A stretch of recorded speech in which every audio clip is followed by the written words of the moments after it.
Gasper, your thoughts on Breer's report and the humility of the Krafts?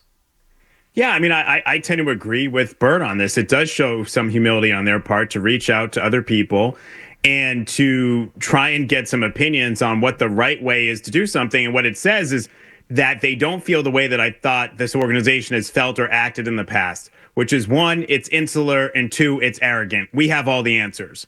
They're telling you by doing this that they know they don't have all the answers. And I think that in and of itself is a good thing, that they're willing to reach out to other people. And look, I think we've all on this show criticized them to some degree at some point on the idea of having inexperienced people in both of the two major roles, coach and basically chief personnel person. You have people that haven't done this before, and that's what they decided to do. People that, and by the way, people that were in the organization already. And one of the criticisms was, well, why didn't you at least interview some people from the outside to get some feelings on your organization and what could be better and some other ideas? So now they're going and doing this, but then they're getting crushed for it because now it's meddling. So which one do you want? Do you want outside opinions or not? Okay, so Chris, my criticisms, though, aren't that they're doing it per se. My criticism's really about why didn't they do this a year ago? Why didn't they do it before they hired the head coach? And that's legitimate, Mazz. I think that is absolutely legitimate. And I don't disagree with you on that. But I mean, we're sort of crying over spilled milk. Like, you can't put that toothpaste back in the tube. So why should you let one mistake beget another mistake? I think it's good that you learn. Isn't that what you want? For people to learn from mistakes? Isn't that the whole organizational ethos? We don't want error repeaters. So they probably realized to some degree the error of their ways. And now you're able to go out and get some other opinions. And remember now, in terms of Alex Van Pelt, that to me, and what I believe is that was more an Elliott Wolf hire than a Drake Maye hire, because Drake, frankly, again, I don't think had the experience or the connections to really put together a staff the way a normal NFL coach would. And so Elliott Wolf jumped in there and was able to help him.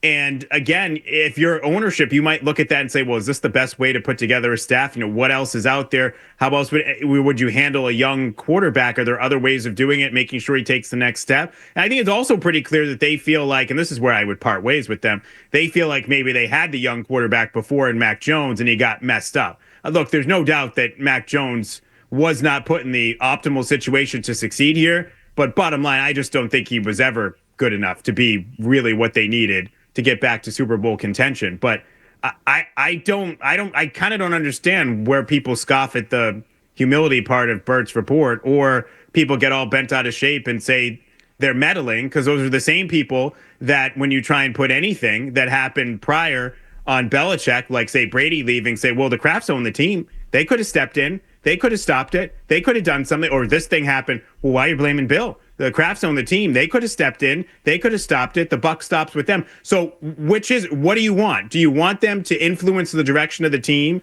and of football ops or not? Or do you just want to blame them, every time? And if you're going to do that, that just tells me that you're a hypocrite and you contradict yourself and you're not going to apply logic to any situation.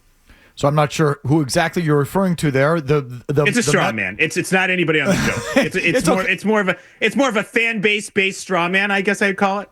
Yep. No, I get it. Guy Strawman is the name of the guy you're referring to. Yeah. So the meddling is I'm not on him for the meddling. I'm on him for the thing that Mazz said. This should have been done last year, and maybe it's the word humility. Yeah.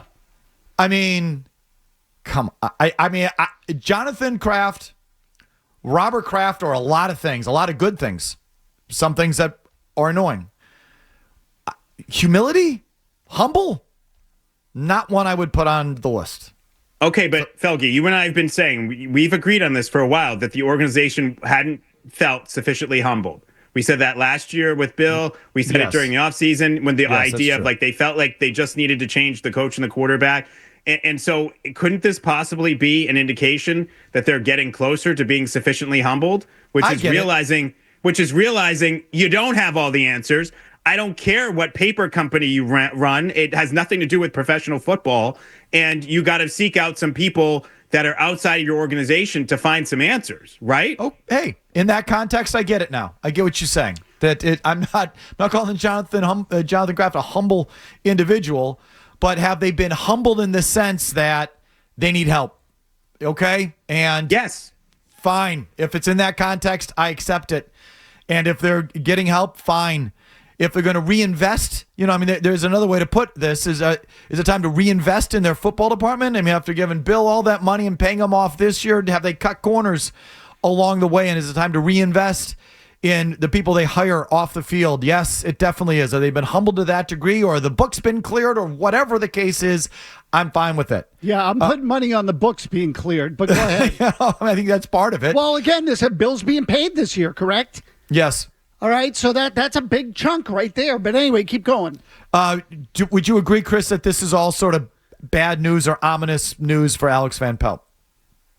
Not necessarily. I mean, I don't think, look, again, I don't want to contradict myself or be a hypocrite. Beetle and I had the guy fired in the first Patriots preview of the preseason. Yes, You're already discussing replacements. So, I have to be honest about it. But I'm not necessarily sure that this indicates they 100% are going to move on from him. And he got a lot of kudos, rightfully so, this week for the way that Drake Maye has come along. But I do think it at least speaks to the idea that they want to solicit some other thoughts, and that they maybe think there's a better, faster way either to do this, or they'll say, okay, Alex Van Pelt, you got Drake Maye to this point. Great job. Excellent. We appreciate it. To take him to the next level, maybe we feel like we need somebody else. Or somebody else in the organization to be able to take him to the next level. But again, my other thing about this would be, who's to say this is just about the coaching staff? What if they're talking to people and saying, well, what's the right way from a player personnel standpoint to help one of these young quarterbacks succeed? Who's to say that that's not part of it? I think it should be. I think you start with Elliott Wolf. You don't leave the coaching out, but you start with Elliott Wolf.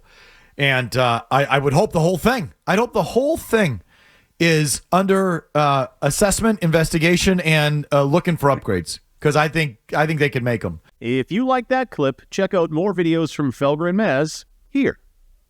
For more Patriots analysis and opinion, hit this playlist. And for all the latest from the Sports Hub, download the app at 985thesportshub.com.